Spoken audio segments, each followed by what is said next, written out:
Nous prenons l'histoire comme nous la trouvons. Ensuite, nous travaillons à raffiner la vérité.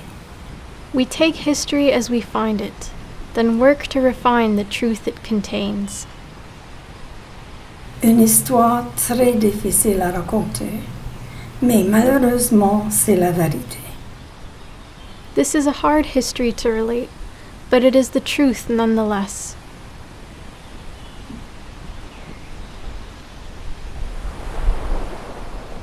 We are the first generation Acadien, the mixed blood or sans-mêlé people of l'Acadie. We came from the Atlantic coast, from Cap du Sable and Le Havre. At first in Claude de la Tour's fur trade. We lived between two worlds, those of our Mi'kmaq mothers and French fathers.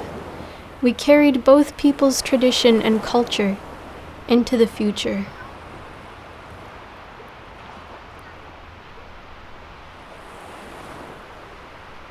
Though our sympathies were with our grand-père, Charles de la Tour, we were among those forcibly removed from Cap du Sable and Le Havre to Port-Royal by Charles d'Aulnay during the Acadian Civil War.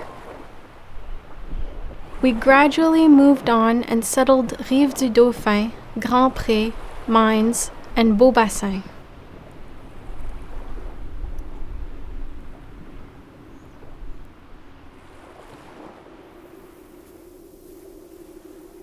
We were born into war. For 5 generations, from 1604 to 1763, between the founding of Port-Royal and the fall of Canada, we struggled through constant war. The Acadian Civil War, Queen Anne's War, Father Rail's War, King George's War, Père Le Lout's War, the 7 Years' War.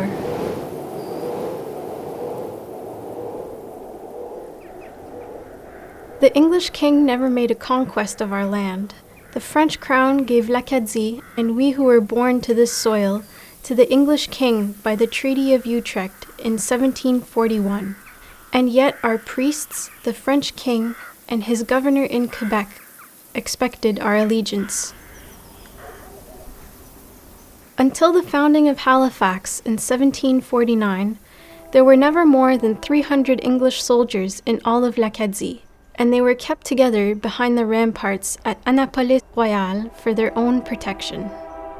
The Acadian lands of Le Havre, Cap du Sable, Pubnico, Grand-Pré, Mines, Beaubassin, and Chignecto were all essentially lawless.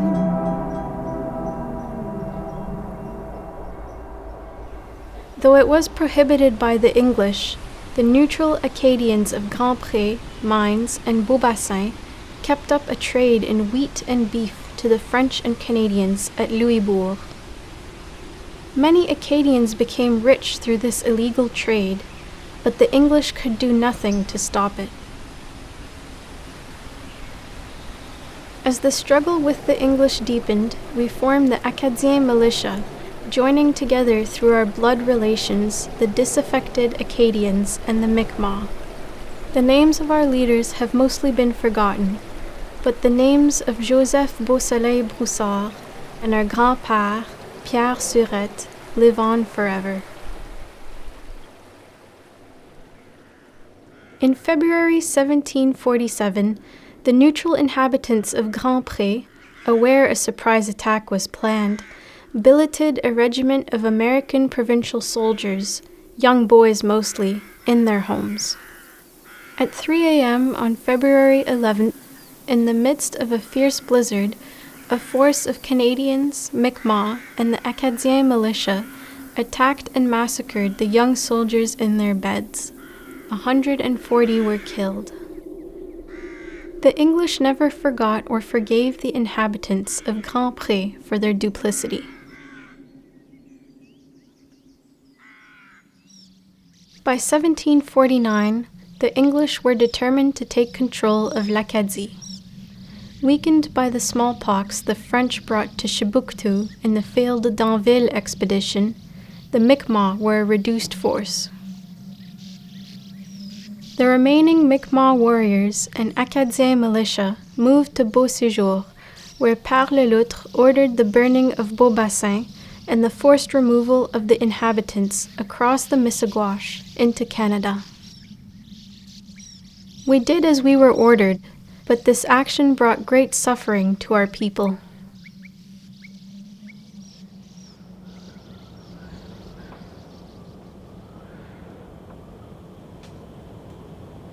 When the end came, the Acadians at Port-Royal, Grand-Pré, and Mines pleaded to take the oath, but Governor Lawrence would not allow it.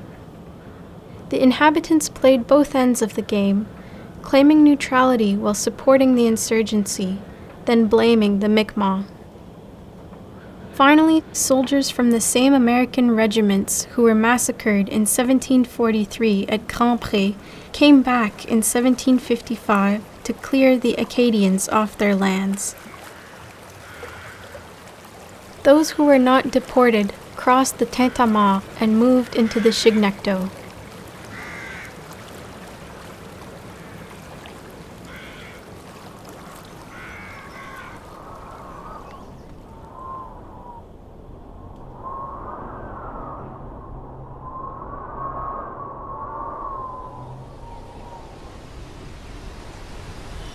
After a long sojourn at Chignecto, our wheat and cattle gone, we were driven north, first to the refugee camps at Miramichi, where promised relief from Canada never came, then to Restigouche, where sickness and famine took our children, and still no help arrived.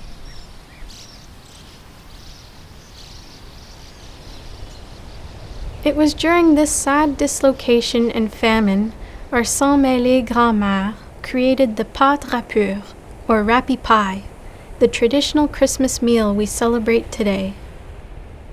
The râpure is a symbol of endurance in scarcity, and love of our sacred traditions, our families, and our religion.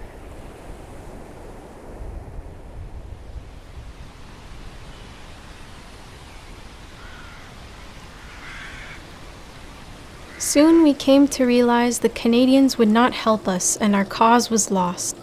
So we began the long walk back to Beauséjour to surrender to the English. Back on the Tintamarre, the English gave us food and shelter, and we rejoiced to see our children, our future, rescued from starvation. From Beauséjour, the English took us in ships from Fort Gaspereau to Île Raquette, George's Island in Halifax Harbor, where we were held as prisoners of war. Here we stayed for many long years. Though Canada had fallen in 1763, Governor Lawrence showed no mercy. He contrived to deport us all to the Boston state, but the governor of Massachusetts sent us back to Halifax, back to our prison on George's Island. Though we were confined as a people, we were free to work. Many of us earned good wages building the suburban roads around Halifax. With the onset of the American Revolution, the English suddenly valued the allegiance we offered, so George's Island prison camp was closed.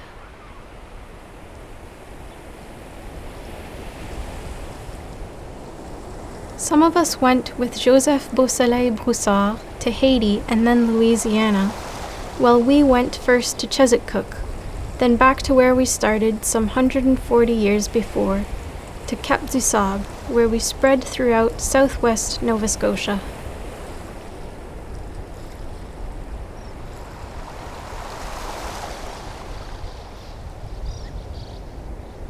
À la fin, les Acadiens furent dispersés au vent.